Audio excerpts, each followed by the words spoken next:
Čau lidi, vítám vás u svého nového videa po delší době. Jo, dlouho jsem teď nenatáčel, ale tak nebyl jsem doma.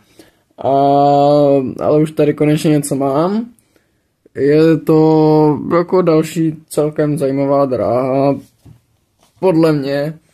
Jdu vám ji ukázat.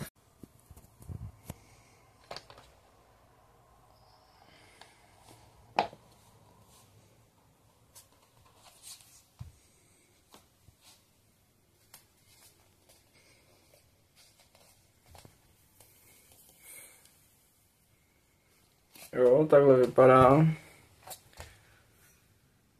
Je to, zase tam pojedou 3 kuličky, takže jsem to natáčel po jedné.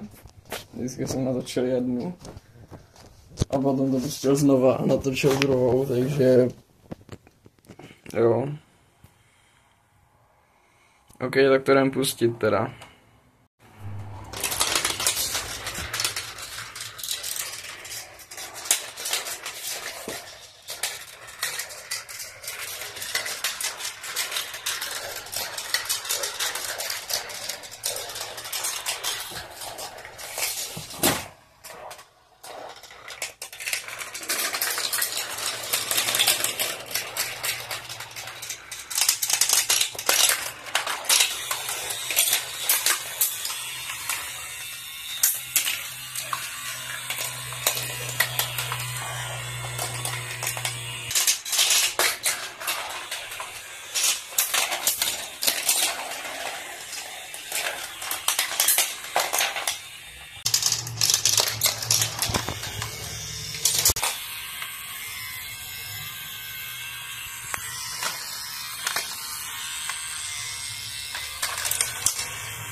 Tak to by bylo pro tentokrát všechno. Já vám děkuji za zhlédnutí a čau.